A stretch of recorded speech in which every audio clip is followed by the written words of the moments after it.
मध्य प्रदेश के शिवपुरी में अधिवक्ता संजय सक्सेना की कार्य के दौरान गोली मारकर हत्या किए जाने की घटना के बाद प्रदेश भर के वकीलों में भारी आक्रोश व्याप्त है। इसी क्रम में इंदौर अभिभाषक संघ ने कड़ा विरोध दर्ज कराते हुए प्रधानमंत्री और प्रदेश के मुख्यमंत्री के नाम समगायुक्त कार्यालय पर ज्ञापन सौंपा तथा एडवोकेट प्रोटेक्शन एक्ट लागू करने की मांग उठाई। वहीं इंदौर अभिभाषक संघ के आह्वान पर अधिवक्ताओं ने सोमवार को काम बंद रखा, हड़ताल करते हुए विरोध दर्ज कराया। संघ के अध्यक्ष लखनलाल यादव, सचिव कपिल बिरथरे और उपाध्यक्ष जितेंद्र नीम की मौजूदगी के साथ बड़ी संख्या में अधिवक्ता एकत्रित हुए।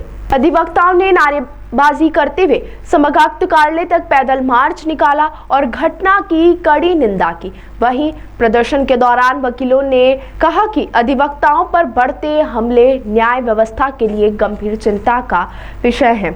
ऐसी घटनाएं कानून व्यवस्था पर सवाल खड़े करती है। अधिवक्ता संघ के पदाधिकारियों ने ज्ञापन में मांग की कि दिवंगत अधिवक्ता संजय सक्सेना के परिवार को 1 करोड़ रुपए का मुआवजा दिया जाए तथा उनके परिजन को शासकीय नौकरी प्रदान की जाए। साथ ही दोषियों की शीघ्र गिरफ्तारी कर कठोरतम कार्रवाई सुनिश्चित की जाए। अधिवक्ताओं ने एक स्वर में एडवोकेट प्रोटेक्शन एक्ट लागू करने की आवश्यकता पर बल दिया। उनका कहना था कि जिस प्रकार अन्य वर्गों की सुरक्षा के लिए विशेष कानून बनाए गए हैं, उसी तरह अधिवक्ताओं की सुरक्षा के लिए भी पृथक कानून लागू किया जाना चाहिए ताकि वे निर्भीक होकर अपने कर्तव्यों का निर्वाह कर सके।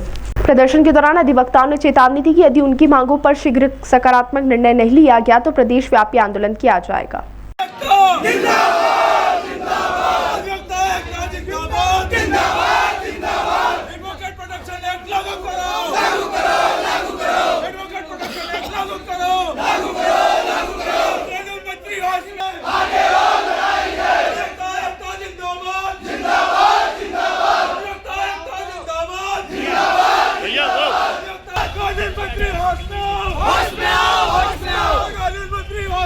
देखिए, हम वकील कभी भी हड़ताल पे नहीं रहते हैं, हड़ताल शब्द का प्रयोग भी नहीं करते हैं।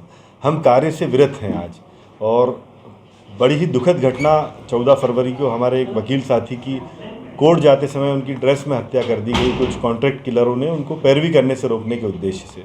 उसी से व्यथित होकर के पहले जबलपुर बार एसोसिएशन ने एक हड़ताल रूप में कार्य से विरत रहने का आह्वान किया था। उसी के समर्थन में कल सुबह 10 बजे हम लोगों ने आपात मीटिंग, छुट्टी का दिन था, उसके बावजूद हमने, चूँकि ये बड़ा ही संवेदनशील मुद्दा था, हम कार्यकारिणी सदस्यों ने मिलकर के एक आपात सुबह 10 बजे मीटिंग बुलाई और उसके समर्थन में हमने भी कार्य से विरत रहने का फैसला लिया।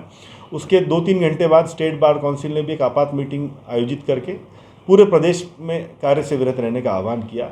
बड़ा ही दुखद और जंगल राज जैसी स्थिति कह सकते हैं इसको कि मध्य प्रदेश में वकील जैसा व्यक्ति अगर सुरक्षित नहीं है, जो पैरवी करने जा रहा था, अपनी ड्रेस में था, उसकी हत्या कर जाती तो आम जन का क्या हाल होगा। और एडवोकेट प्रोटेक्शन एक्ट की सन 2010-11 से मांग की जा रही है। 2012 में तत्कालीन मुख्यमंत्री शिवराज सिंह चौहान ने हजारों वकीलों को अपने मुख्यमंत्री निवास पर बुलाकर एक वकील पंचायत का नाम देते हुए वकील पंचायत आयोजित की थी और जल्द से जल्द एडवोकेट प्रोटेक्शन एक्ट लागू करने की मांग की थी। उस एडवोकेट प्रोटेक्शन एक्ट में एडवोकेट अपनी जो पेशे से संबंधित सुरक्षा है उसकी मांग कर रहे हैं। हम कोई, हमारी निजी मांग नहीं है ये हमारी। एडवोकेट अगर पैरवी करता है तो वो अपने पक्षकार के लिए करता है, तो पक्षकार के लिए पैरवी करने के लिए सुरक्षा की मांग करना बिल्कुल जायज़ है, जो कि पिछले 15 सालों से हमको झुंझुना दिया जा रहा है। उसी से व्यथित होकर के आज हमने ये बड़ा संदेश सरकार को देने के लिए मांग करते हुए आज हम कार्य से विरत हैं ताकि सरकार को संदेश जाए। और सबसे अच्छी सराहना की बात यह है कि आज महाधिवक्ता कार्यालय की ओर से भी हमारा समर्थन किया गया। उन्होंने हमसे कहा कि हम भी पैरवी नहीं करेंगे, हमारे लिए बार एसोसिएशन पहले, हमारे लिए अधिवक्ता पहले है, उसके बाद में हम सरकार के लिए।